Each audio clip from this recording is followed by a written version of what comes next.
Boa tarde e obrigado por aguardarem. Sejam bem-vindos à teleconferência da Marfrig Global Foods SA referente aos resultados do segundo trimestre de 2025. Informamos que a apresentação está sendo gravada e traduzida simultaneamente para ambos os idiomas. Para aqueles que desejam ouvir a videoconferência em português, por favor, clique no botão Interpretação e selecione a opção Português. Para aqueles que desejarem ouvir a videoconferência em português, por favor, clique no botão Interpretation e selecione a opção Português. Para uma melhor experiência, clique em silenciar o áudio original. For those who want to listen to the video conference in English, please click on the Interpretation button and then select English option. For a better experience, click on Mute Original Audio. Estão presentes hoje conosco o Sr. Marcos Molina, fundador e presidente do Conselho de Administração da companhia, o Sr. Miguel Goulart, CEO da BRF, o Sr. Tim Klein, CEO da Operação América do Norte, o Sr. Rui Mendonça, CEO da Operação América do Sul, o Sr. Tank David, vice-presidente financeiro e RI, e, por fim, o diretor de Relações com Investidores, o Sr. Stefan Zolimovski. Informamos que todos os participantes estarão apenas assistindo a videoconferência durante a apresentação e, em seguida, iniciaremos a sessão de perguntas e respostas quando mais instruções serão fornecidas. Antes de prosseguir, gostaríamos de esclarecer que eventuais declarações que possam ser feitas durante essa teleconferência são relativas às perspectivas de negócio da Marfrig Global Foods SA, projeções, metas operacionais e financeiras que constituem-se em crenças e premissas da administração da companhia, bem como em informações atualmente disponíveis para a Marfrig Global Foods SA. Considerações futuras não são garantias de desempenho. Elas envolvem riscos, incertezas e premissas, pois se referem a eventos futuros e, portanto, dependem de circunstâncias que podem ou não ocorrer. Investidores e analistas devem compreender que condições gerais, condições do setor e outros fatores operacionais podem afetar o resultado futuro da Marfrig e podem conduzir a resultados que diferem materialmente daqueles expressos em tais condições futuras. Gostaria agora de passar a palavra ao Sr. Tank David, que iniciará a apresentação. Por favor, Sr. Tank, pode prosseguir. Boa tarde a todos. Muito obrigado por participarem de mais uma teleconferência da Marfrig Global Foods. Comentaremos a seguir os resultados consolidados do segundo trimestre de 2025. Os resultados consolidados contemplam os segmentos de negócios Bife América do Norte, Bife América do Sul, Operações Continuadas e BRF, conforme normas CPC e IFRS. Começando pelo slide 2, com os principais destaques do nosso segundo trimestre de 2025. No segundo TRI 25, geramos 37,8 bilhões de reais de receita líquida consolidada, um crescimento de 8,6% em relação ao segundo TRI 24. O EBITDA ajustado consolidado gerencial no segundo TRI 25 foi de 3 bilhões de reais, com margem consolidada de 8%. Também geramos no segundo TRI 25 um fluxo de caixa operacional de 3 bilhões de reais, 17% maior que o segundo TRI 24. Alcançamos um lucro líquido de 85 milhões de reais no segundo TRI 25. Esse lucro é 13% superior ao mesmo período de 2024. E por fim, terminamos o segundo TRI 25 com a alavancagem, medida pela relação da dívida líquida, pelo EBITDA ajustado dos últimos 12 meses em 2,71 vezes em reais, contra 3,38 vezes no mesmo período de 2024. Passo agora para Tim Klein, que irá comentar os resultados da Operação América do Norte. Por favor, Tim. Obrigado, Tang. Vamos começar no slide 4, onde vou comentar os resultados do segundo trimestre.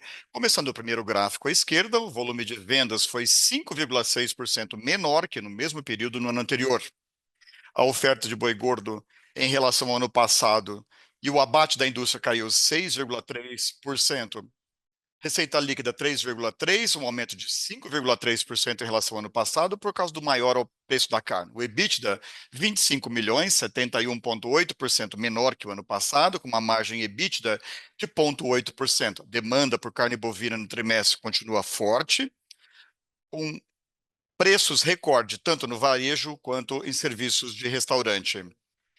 Agora, os preços da carne bovina industrializada aumentaram, chegando a níveis recordes no trimestre. Agora, o slide 5, onde eu vou falar dos dados do mercado americano. À esquerda, o preço do gado, de acordo com o USDA, teve uma média de 219,27 CWT, um aumento de 18,3%.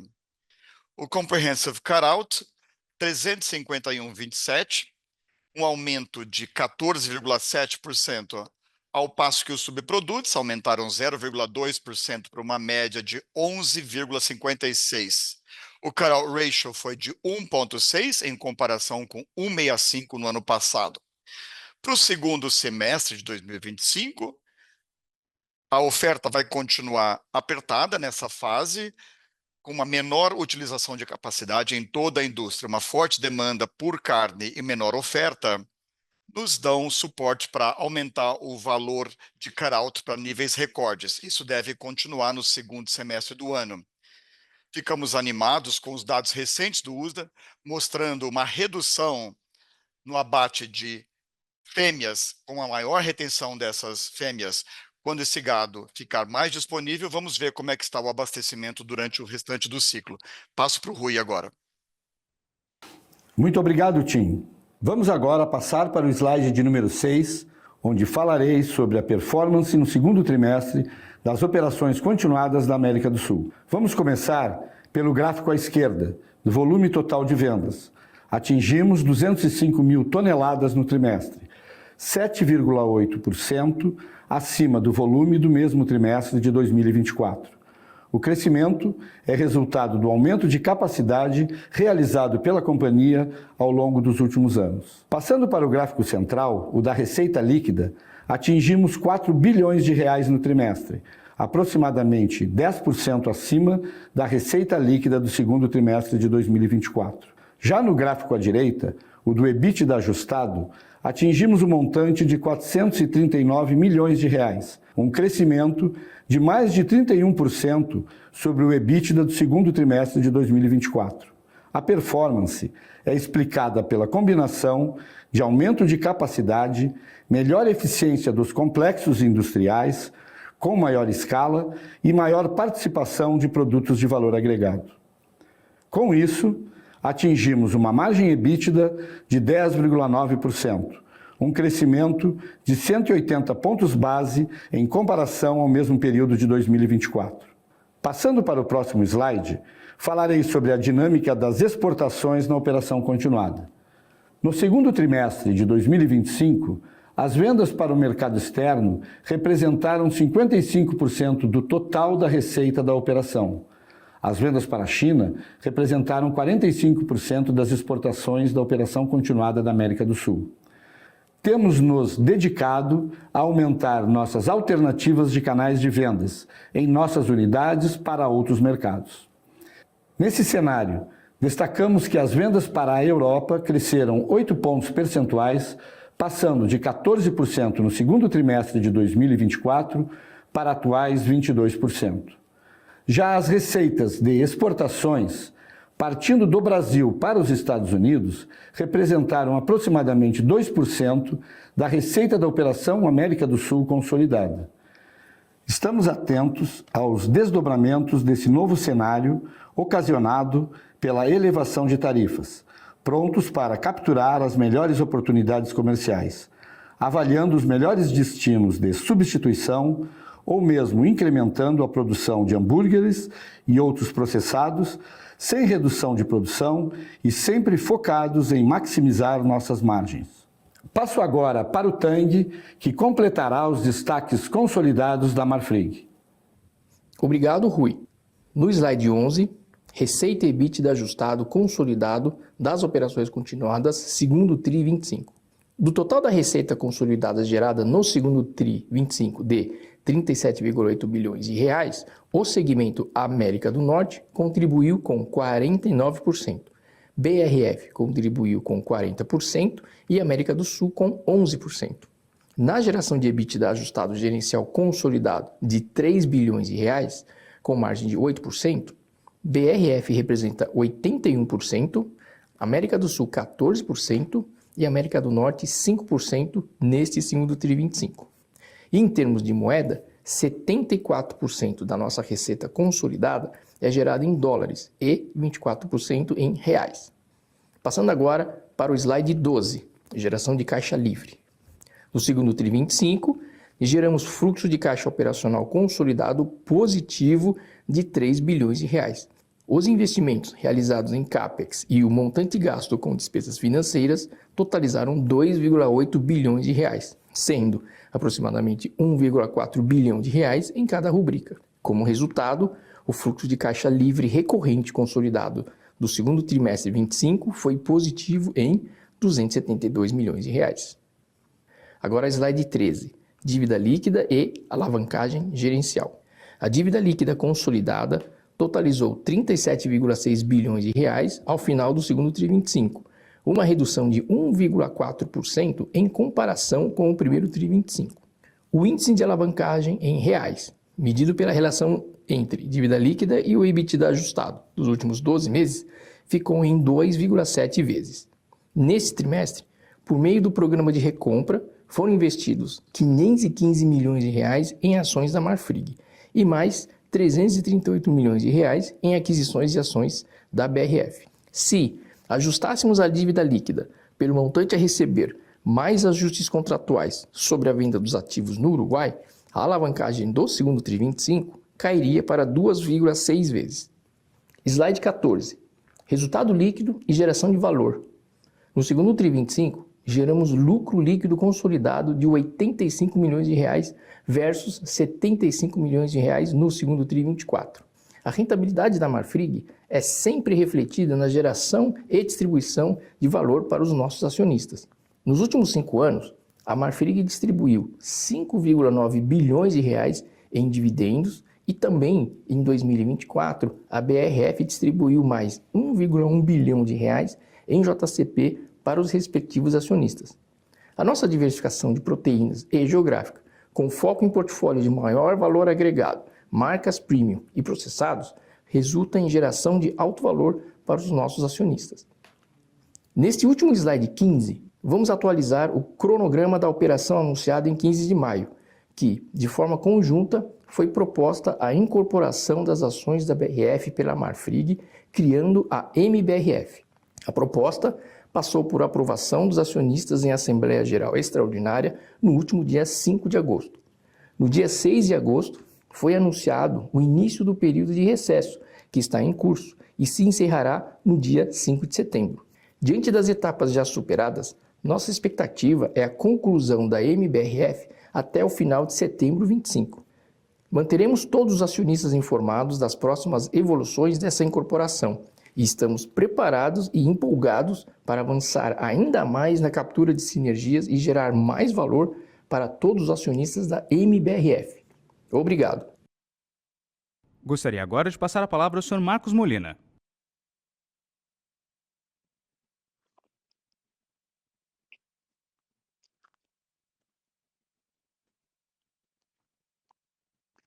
Boa tarde a todos. Em primeiro lugar, queria parabenizar todo o time da BRF, da Marfrig América do Sul e da National Beef pelo excelente segundo trimestre de 2025 e um dos melhores semestres da nossa história.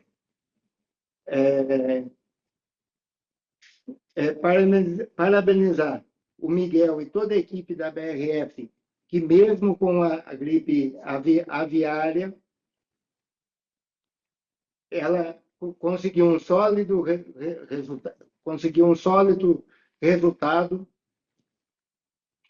mesmo com geração de caixa, mesmo com o aumento dos estoques, ela conseguiu gerar um caixa sólido, resultados sólidos, mesmo com o desafio da Turquia, com margens menores, conseguiu rapidamente direcionar a produção e passar pela gripe aviária com um resultado sólido.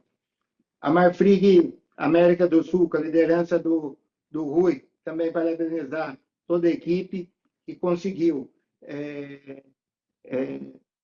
aumentar os volumes de abate, aumentar a produção, aumentar os produtos processados, produtos com marca, e também fazer a integração em promissão do complexo de promissão da unidade A e B, já elevando agora para esse trimestre para 3.000 cabeças por dia.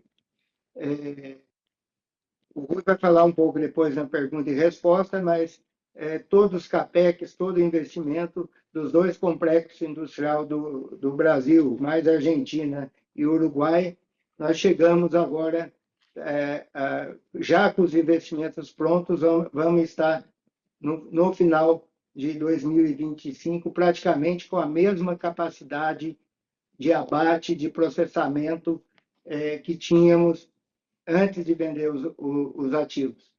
Ou seja, nós chegamos no final de 2025 com a mesma capacidade de produção, com muito mais produtos processados, muito mais marca e muito mais eficiente, com um custo mais baixo por quilo produzido.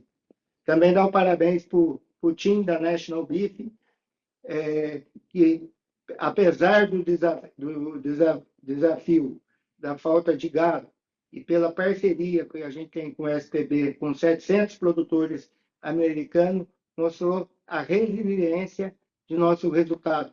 Mesmo num cenário que todos os players caminharam na margem negativa, nós conseguimos 0,8. Então, um excelente resultado que mostra a resiliência, a qualidade da National Beef e dos investimentos de modernização que nos últimos anos, principalmente nos últimos 2 anos, foi feito. Um exemplo disso foi a inauguração, no início do ano, da planta de Líbaro, uma das mais modernas do mundo, mais eficiente, que agora esses resultados começam a aparecer de forma contundente. Então, operacional, nós fomos muito bem. Eu quero aproveitar também já um pouco dos calls da BRF e um pouco já das perguntas que nós tivemos, já adiantar algumas dúvidas para vocês e depois a gente está aberto no perguntas e respostas. Tá? Primeiro, um outro ponto, agradecer os acionistas da BRF, da Marfrig também, mas principalmente da BRF, da adesão e da aprovação da Assembleia Ordinária nossa da fusão. Desde o primeiro mapa de votos, teve já a maioria dos minoritários aprovando a operação. No segundo mapa de voto, uma adesão maior, 90% dos acionistas votaram a favor da operação. E vale lembrar que o acionista da BRF que votava a favor, ele tinha um desincentivo de votar, porque ele perdia o direito de recesso a 19,85. Então, para nós, foi um marco muito importante a maioria dos acionistas aprovar a operação, mesmo perdendo o direito de recesso, que mostra uma confiança na nova empresa, na MBRF. Então, fechamos com chave de ouro, estamos muito contentes de ter essa a aprovação da maioria dos minoritários, e eu acompanhei o voto com muita honra. Outro ponto é a estrutura de capital. A nova empresa ela nasce com 3 vezes de EBITDA, mas eu queria deixar bem claro que a gente está contando esse EBITDA na National Beef em baixo ciclo. Esse baixo ciclo, quer dizer, 3 vezes de EBITDA. Se você contar uma National Beef com ciclo normalizado, a gente estaria falando que a MBRF nasce com 2,5 vezes de EBITDA. Tá? Ela nasce uma empresa eficiente, com uma estrutura de capital já forte, porque ela está navegando hoje num baixo ciclo com 3 vezes de EBITDA, mesmo após a gente pagar um dividendo, que foi um dividendo que a gente achou para remunerar os dois acionistas, BRF e Marfrig, mais ou menos adiantando um pouco a visão do mercado da nova empresa. Nós vamos ter aí um ajuste até 15 de setembro, que é na hora que termina o recesso. A gente também tem uma convicção aqui, porque a base do direito de recesso, que era 15 de maio do anúncio até agora, ela girou muito. Quem tem direito a recesso é o acionista que ficou interrupto. Então, hoje, na nossa base, aqui nos nossos estudos, esse direito de recesso está por volta de 500 milhões. Então, a gente vê então, um ajuste, por exemplo, tem 3,5 bi de distribuição de dividendo na BRF, que ela diminuiria para 3 bi. Tá? Então, mas aí tem um ajuste na Marfrig para ter ser feito. A Marfrig também comprou ações da BRF. Então, nós vamos ter esse ajuste, vamos ter, primeiro, esses ajustes. A primeira coisa é manter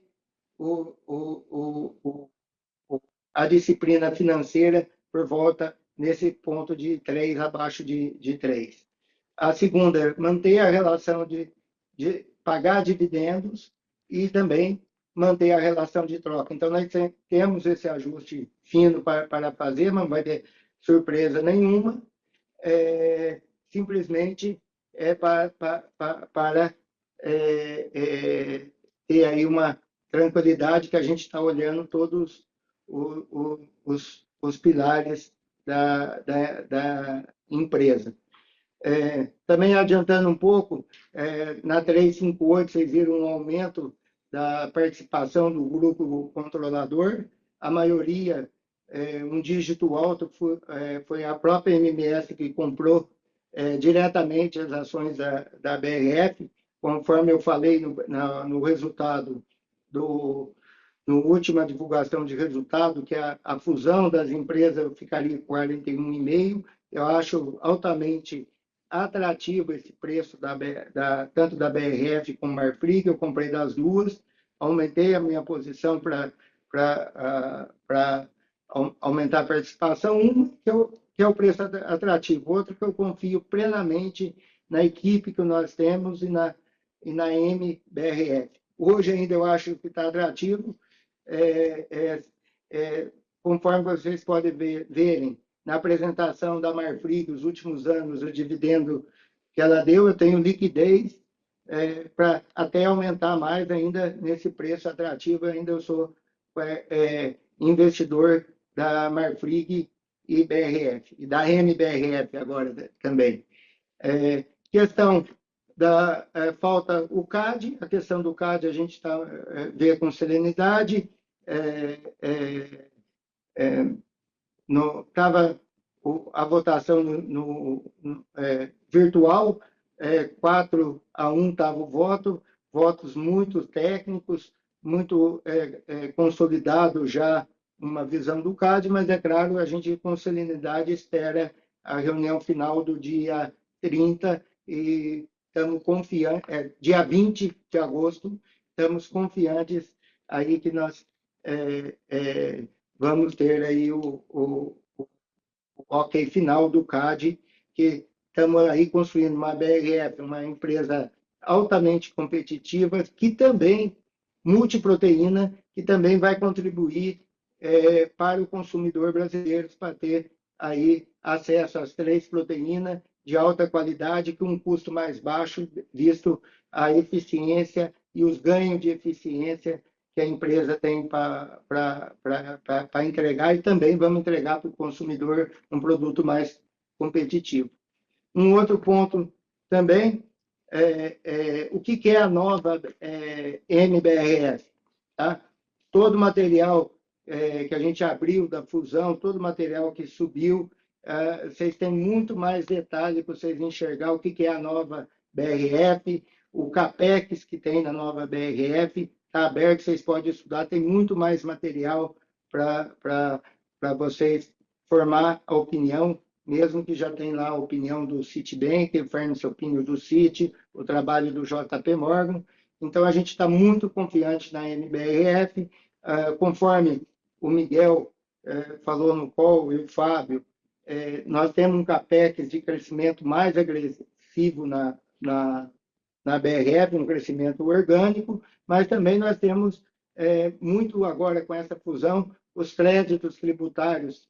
Vou dar um exemplo. No Paraná, nós temos um BI de crédito tributário que a gente pode, em investimentos, usar isso para investimento, crescer, usar o crédito tributário para fazer investimento, crescer e destravar valor. Você destrava a caixa, faz o CAPEX e cresce.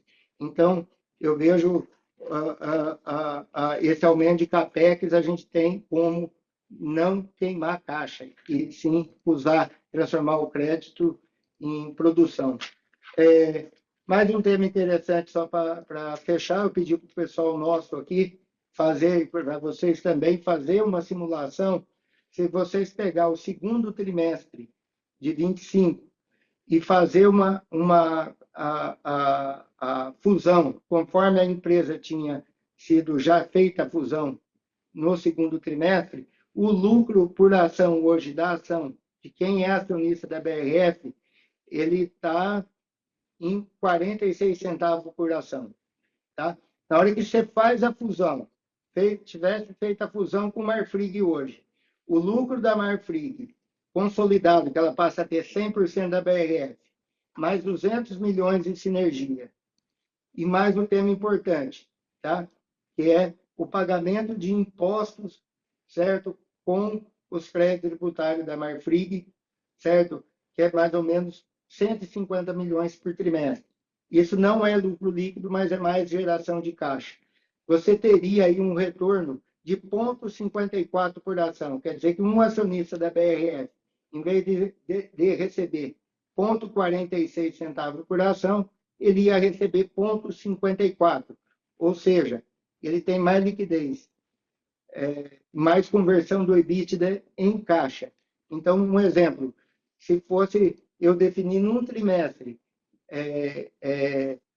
eu ia definir, um exemplo, 25% do lucro líquido distribuir para o acionista. Nós, como vamos poder pagar com crédito e gerar mais caixa, nós podemos ter a opção de distribuir 50% do lucro líquido em dividendos para a MBRF e ela continuar o caminho aí, o caminho de, como Marfrig, de ser pagadora nos últimos 3, 4 anos dividendo. A BRF vinha, né, sendo uma empresa que há 10 anos não distribuía dividendo, após o trabalho intenso nos últimos 3 anos, né, Miguel, que fizemos aqui, a companhia entrou no trilho, começamos novamente a pagar dividendos e vai ser aqui com a MBRF também continuar o trabalho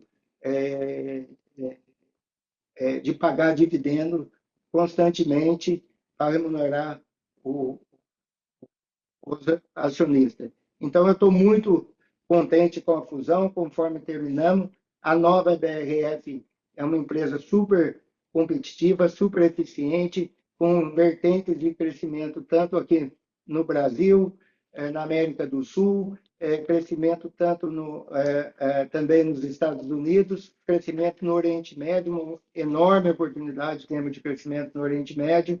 A nova planta da China, já começamos a operar, mandando matéria-prima para lá.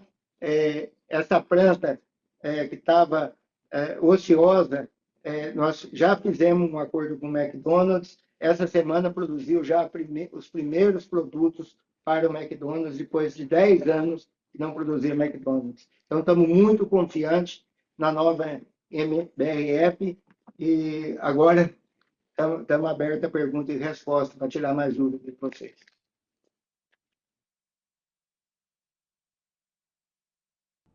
Obrigado. Iniciaremos agora a sessão de perguntas e respostas.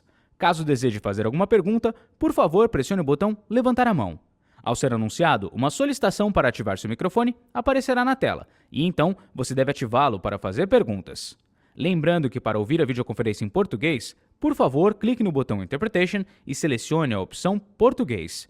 Just as a reminder, to listen to the video conference in English, please click on the Interpretation button and then select the English option. Se a sua pergunta for respondida, você pode sair da fila clicando sobre o botão Abaixar a mão. Aguarde enquanto coletamos as perguntas.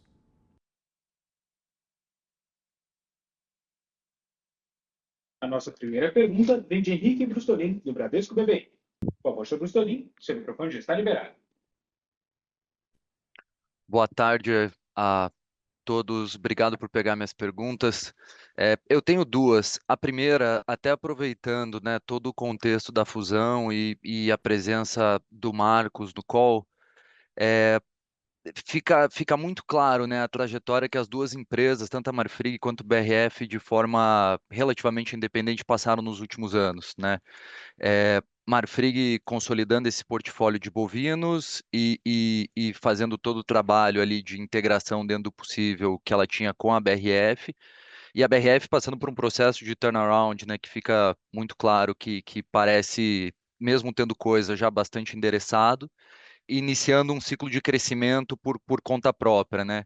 A pergunta é, com a fusão agora sendo concluída, como que a gente deveria pensar nas prioridades estratégicas da MBRF nesse primeiro ano, nesse primeiro momento, né?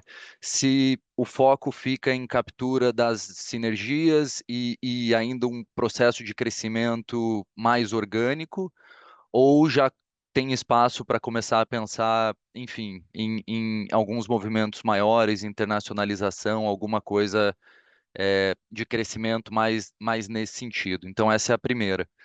E a segunda, sobre o resultado, né, na América do Sul. Não, só um minuto, deixa eu responder a primeira, depois você faz a pergunta, pode ser? Tá ótimo, claro. Tá. Então, o foco principal nosso agora é a sinergia. Depois de 60 dias, aí, quando nós anunciamos o deal de 800 milhões de sinergia, hoje a gente tem muito mais claro que esse 800 milhões ele é super conservador.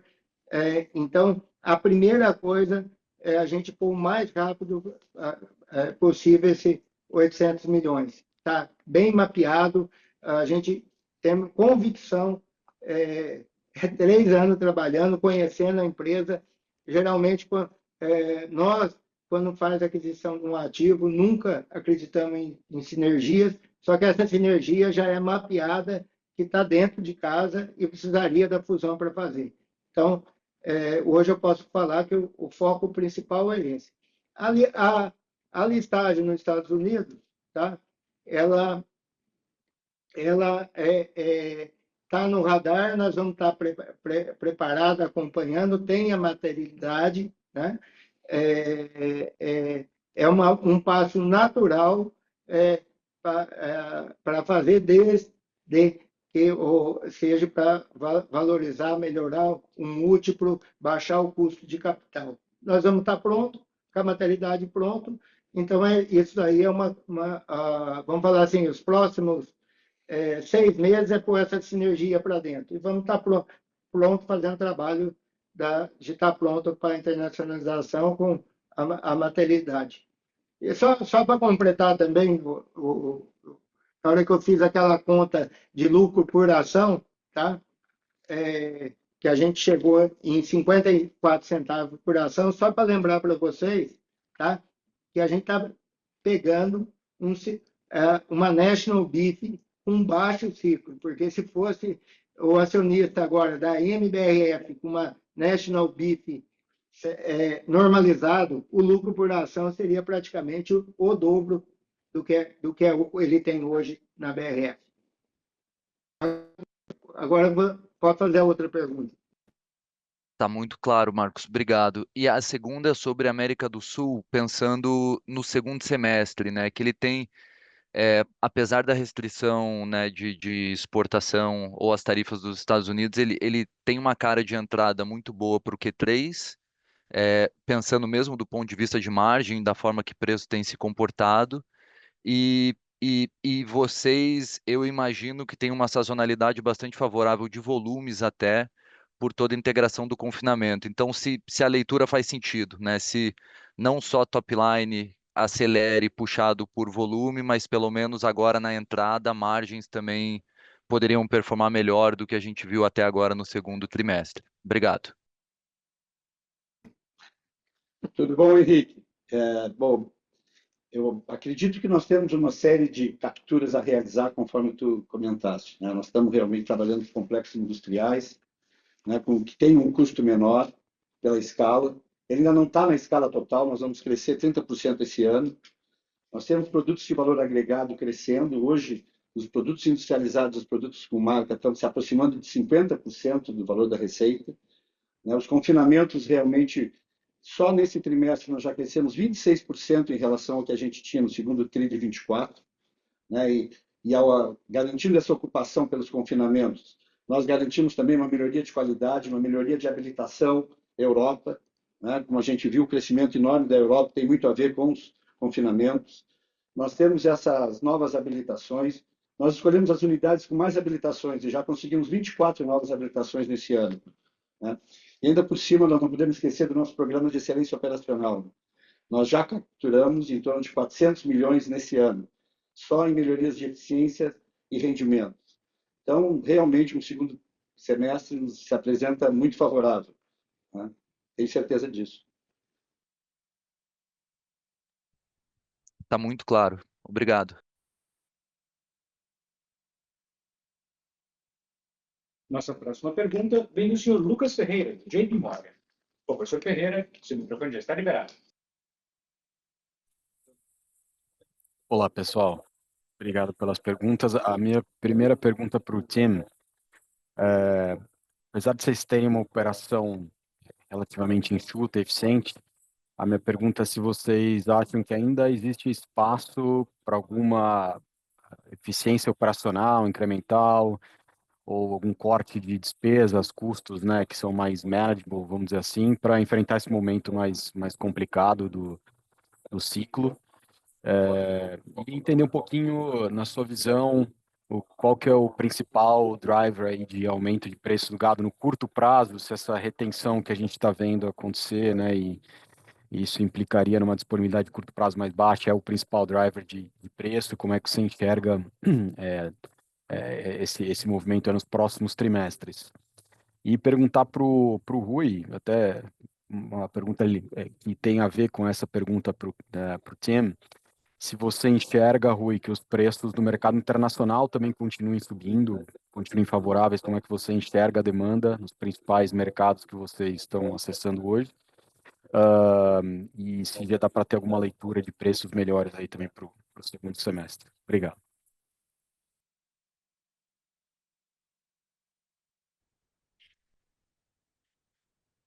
Como o Marcos mencionou, aquele projeto da fábrica de Liberal, são 170 milhões de dólares investidos.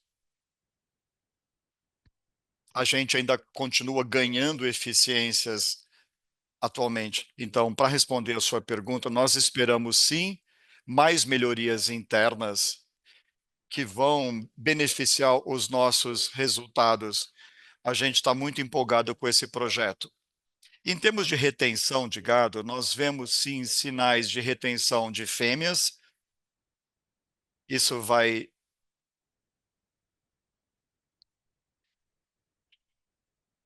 Nós achamos que essa retenção não vai ser dramática, tão dramática quanto no último ciclo. Os números que a gente vê atualmente é o que nós tínhamos estimado e os dados do USDA estão confirmando isso.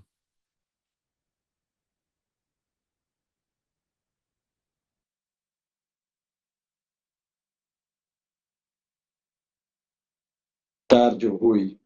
Com relação a preços, né, captura de preços, primeiro, eu acho que o grande destaque ainda volta a ser a China, né? Nesse trimestre, nós tivemos um aumento médio de preço de 25% em relação ao segundo TRI de 24.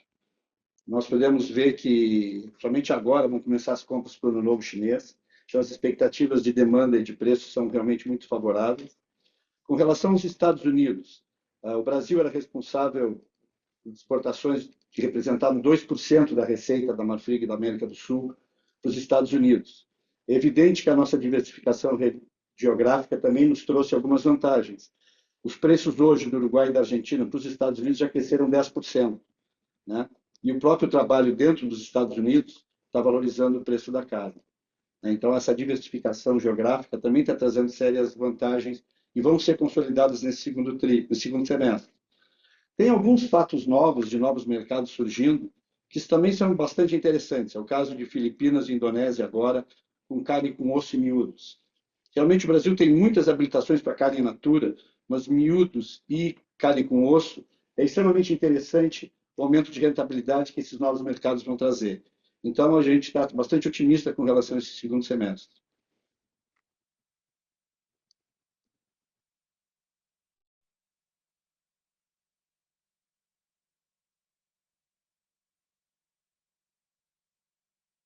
Nossa próxima pergunta vem de Isabela Simonato, do Bank of America. Por favor, senhora Simonato, seu microfone já está liberado. Boa tarde a todos, boa tarde, Marcos. Eu queria voltar um pouco na discussão de estrutura de capital, né? Vocês mencionam a dívida líquida de 3 vezes net debt to EBITDA, que eu entendo que você tem um EBITDA um pouco pressionado pela margem de bife, mas ao mesmo tempo, né, um EBITDA de BRF bastante sólido, dado o ciclo de frango. Então, né, mais próximo aqui da fusão ser concluída, se vocês puderem falar para a gente um pouco os planos dessa desalavancagem, mais até do que isso de liability management, né? A BRF está 0,3, 0,4 vezes alavancada, essa dívida muito concentrada na Marfrig, onde justamente a geração de caixa é pressionada. Então, se vocês puderem dar alguma indicação de como vocês vão redesenhar, né, essa estrutura de endividamento e que tipo de economia de despesa financeira pode advir disso, acho que ajuda bastante a gente olhar a empresa, né, realmente de forma consolidada daqui para frente. Essa é a minha primeira pergunta. Isabela, eu acho que esse é um dos pontos da fusão que dá dentro dessas sinergias aí de 800 milhões, já tem um pouco de ganho nisso daí, mas você tem uma estrutura de capital da MBRF, na hora que junta as duas, você tem que olhar como as duas junto.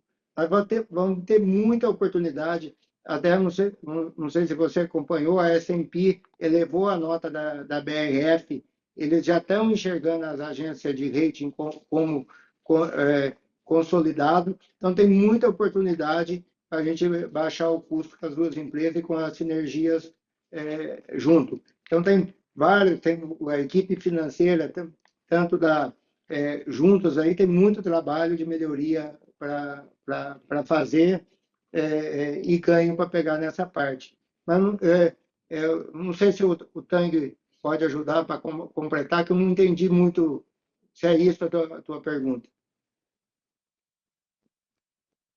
Eu acho que, Isabela, tem uma conta, uma proxy que é fácil de fazer, né? Se você pegar os últimos 12 meses, tanto de EBITDA quanto de juros, né, do consolidado, né, e do CAPEX, certo? Você consegue chegar bem próximo do que vai ser a geração de caixa livre, né? E com isso, também é bom lembrar, vale lembrar que com a incorporação de ações, nós temos 23 bi de caixa, né, consolidado.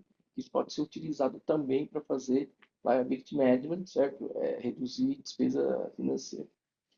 Acho que só completando o processo. Entendi, obrigada. E minha próxima pergunta, na verdade, é para o Tim. Né, ainda nessa discussão de ciclo de gado nos Estados Unidos, e obviamente é visível a outperformance de vocês aqui, mas assim como o resto do setor, né, a tendência de margem recente ela é negativa. Então, eu queria a visão dele sobre aonde ele acha, uma vez a retenção começada, né, onde ele acha que as margens vão atingir um bottom. Óbvio que é difícil exatamente pontuar isso no tempo, mas qual que é o best guess, né, dele nesse sentido? Obrigado. Em geral, as margens chegam ao mínimo quando o abastecimento está mais apertado, por causa da sazonalidade do ciclo. Então, é muito difícil dizer exatamente quando que isso vai acontecer. As margens no segundo trimestre foram baixas em comparação do que a gente teria esperado. Isso porque o gado ficou mais tempo em confinamentos, mas, no geral, eu diria que em algum momento em 2027 ou 2028 é que os números devem começar a subir.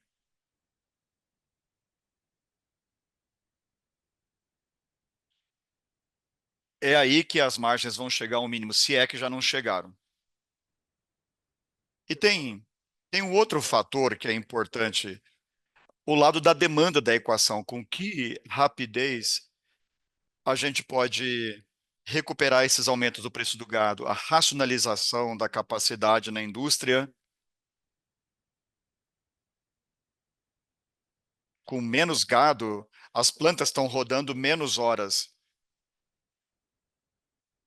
Isso também entra no cálculo, nas decisões que são tomadas semanalmente. Ou seja, quantas horas por semana a planta vai rodar?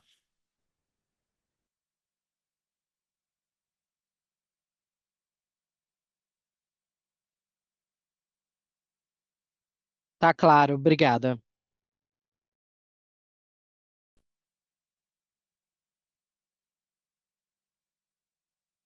Pergunta vem do senhor Thiago Bortolucci, do Goldman Sachs.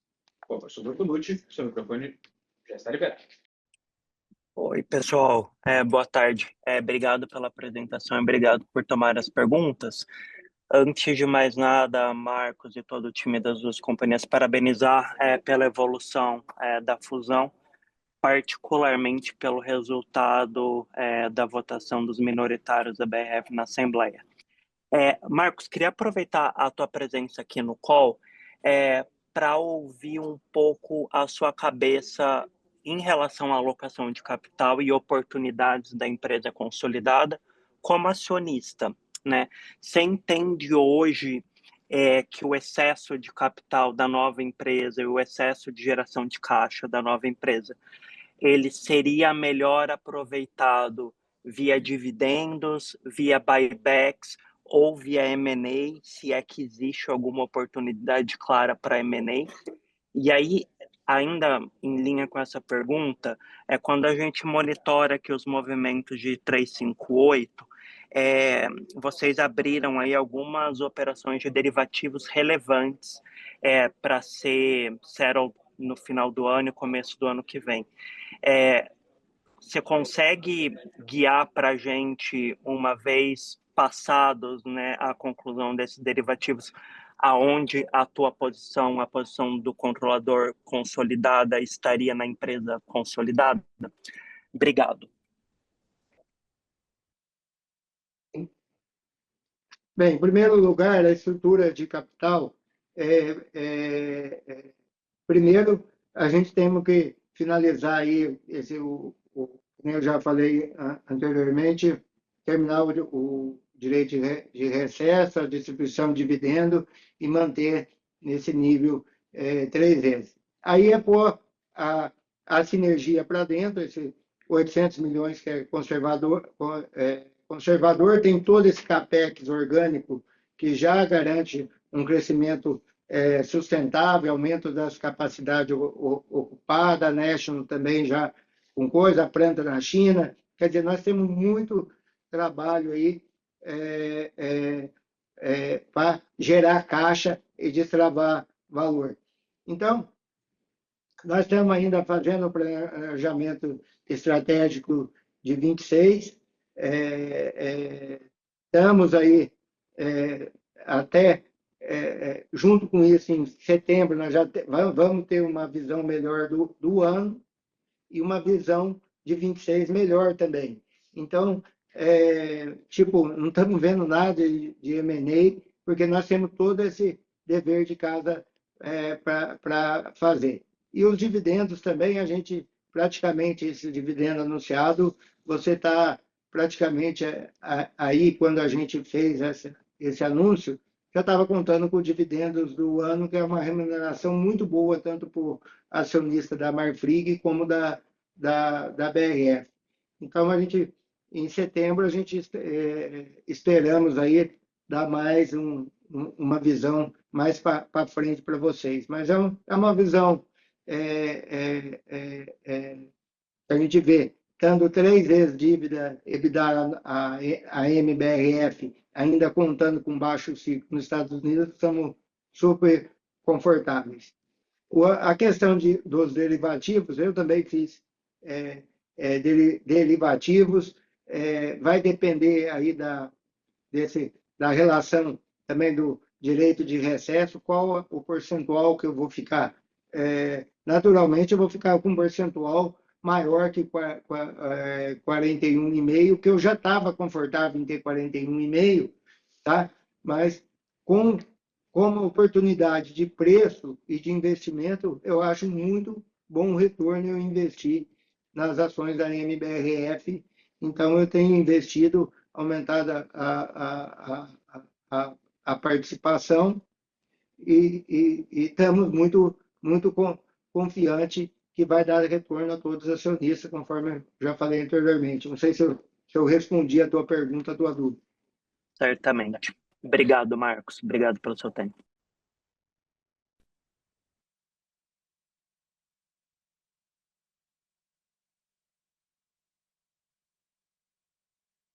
Nossa próxima pergunta vem de Gustavo Troiano, do Itaú BBA. Bom, senhor Troiano, seu microfone já está liberado. Boa tarde a todos, obrigado por pegar minhas perguntas. São 2 pontos que eu queria explorar do meu lado aqui, pessoal. Primeiro, relacionado ao Uruguai, já, enfim, na fala inicial do Marcos foi mencionado, né, que a capacidade hoje da companhia na América do Sul é similar ao que era antes do deal, né, contando com a capacidade do Uruguai. E na fala do Rui também já foi mencionado que as margens de Uruguai, né, estão super favoráveis. Eu queria aproveitar para explorar um pouco sobre o timing, né, da negociação da venda dos ativos aqui, porque dado que a situação mudou, né, de um mês para cá, né, com um cenário novo de tarifa, imagino que essa rentabilidade, né, do mês adicional de Uruguai seja bastante relevante, né, para as operações da América do Sul. Então, queria aproveitar para relembrar um pouquinho do timing das negociações, enfim, se vocês têm alguma expectativa de que o deal seja concluído, ou se existe alguma possibilidade, dado o novo cenário de tarifas, né, de que talvez o valor percebido desses ativos mude nesse novo cenário, e se existe a possibilidade de eles continuarem com a Marfrig. Então, eu queria aproveitar para explorar um pouco de timing e se faria sentido os ativos num valuation diferente nesse cenário novo, né? E a segunda pergunta, pessoal, só insistindo um pouco aqui no ponto da estrutura de capital da MBRF, dado que a gente está bastante próximo da fusão efetiva, né, da virada de página, ficou bastante claro na mensagem do Marcos a expectativa de alavancagem inicial, mas quando a gente olha para 2026, o que eu queria tentar explorar com você um pouco é sobre a perspectiva de geração de caixa e olhando para o CAPEX. O quanto de gordura vocês acham que tem nesse nível dos últimos 12 meses de CAPEX da MBRF, pro forma, né, olhando para trás, que poderia ser reduzido num cenário mais austero, caso a margem venha comprimir nos Estados Unidos ou alguma coisa nessa linha, né? Eu entendi que o Tang comenta sobre a geração de caixa LTM como proxy, né? Mas quando a gente olha para frente, se a gente fosse traçar um cenário, fazer um exercício de corte de CAPEX aqui, o que vocês acham que seria um nível de CAPEX, né, olhando para o que foi realizado, que seria mais condizente com uma situação hipoteticamente mais apertada de ciclo? Obrigado, pessoal.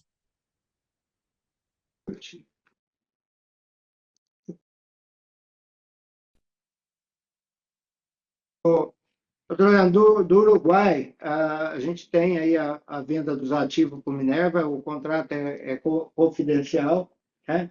Ele tem um prazo X, que se o antitrust não aprovar, cai o negócio. Não tá essa decisão não está na nossa mão. Para nós, hoje, o EBITDA que está gerando essas plantas do Uruguai, né? Ou receber o dinheiro corrigido pelo CDI é o mesmo. para nós. Então, a gente está super, vamos falar, com serenidade também, aguardando a decisão do Antitrust Uruguai. Então, ou vem o EBITDA ou vem o caixa. Para a gente, estamos confortáveis das duas maneiras. Também a unidade de Taquarembó, que ela abatia 1.000 cabeças por dia, né, na venda do ativo. Hoje ela já está preparada para 2.000 cabeças, e estamos abatendo acho que 1.400 hoje, né? Mas já está preparado para 2.000 cabeças por dia, que vai gerar matéria-prima caso venha a concluir a venda, o Antitrust autorizar. Então, para nós, ou a venda, ou ficar com as companhias, a gente está confortável com dos dois modos, e não tem jeito, os preços não mexem, já são contratos firmados, tanto não mexe em prazo de entrega, não mexe em preço. Então, o que é pactuado, nós cumprimos 100%. E com serenidade vamos aguardar a decisão do Antitrust uruguaio. Se tem algum buffer no CAPEX? O CAPEX, a gente vem feito o CAPEX, tanto na América do Sul como na National Beef, ele foi mais forte nos últimos 2 anos. Para 2026 eles são menores, tá? A BRF tem um CAPEX mais agressivo para 2026, mas também eu falei que tem os drives para destravar os créditos tributários. É claro que as margens piorar, a empresa sempre tem as alavancas para manter a disciplina financeira. Então, vai desde investimento em marketing a segurar o CAPEX, em vez de fazer em 1 ano, fazer em 2 anos. Então, a gente tem muitas alavancas aí para manter a disciplina financeira, que é o foco nosso, e também a disciplina financeira sempre está acompanhando em linha com os outros players de mercado, para você não ter uma desvantagem anticompetitiva no custo financeiro. Perfeito, Marcos. Muito obrigado.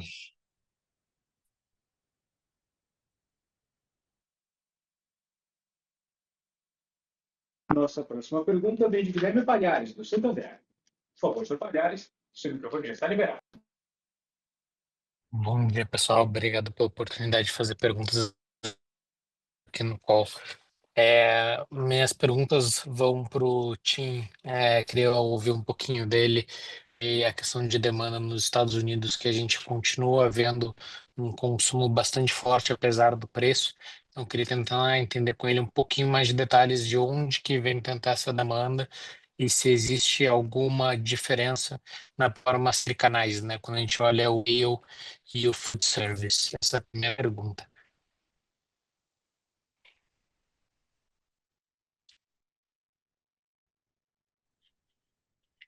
Sem dúvida, a demanda continua forte para carne nos Estados Unidos, tanto no varejo quanto food service. Em geral, o que acontece, quando o preço sobe, o consumidor decide comprar um corte mais barato. Então, o que a gente está vendo, o aumento do preço de alguns cortes melhores, mudando para carne moída. Carne moída representam 150 libras. Então, você não precisa de grande aumento no preço para carne moída como você precisa para outros cortes. Então, a gente está muito animado com a demanda. A economia está sólida. A gente não está vendo nenhuma preocupação nesse sentido.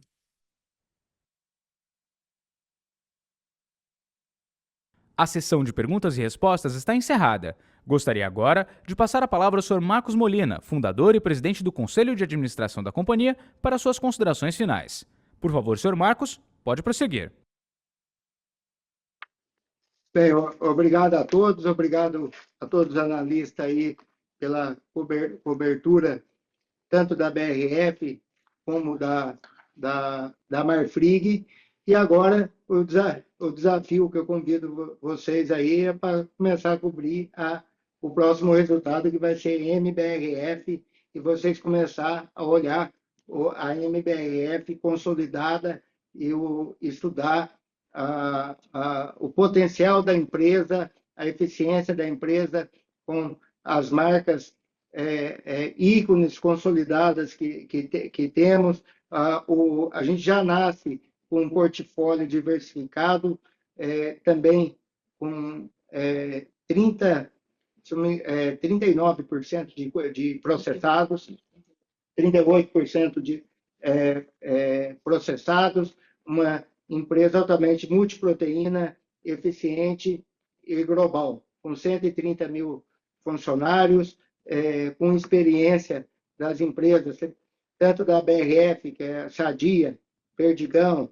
Quali, a Marfrig América do Sul, juntando com a operação nossa do Uruguai, a operação nossa da Argentina, e também com a National Beef, que são todas empresas altamente eficientes. Nós vamos buscar juntos mais eficiência e poder levar para vocês, a cada trimestre, um melhor resultado também para os acionistas e para todos da cadeia produtiva. Obrigado a todos. A videoconferência de resultados da Marfrig está encerrada. Em caso de dúvidas, envie sua pergunta para o time de Relações com Investidores através do e-mail ri@marfrig.com.br. Agradecemos a participação de todos e tenham uma excelente tarde.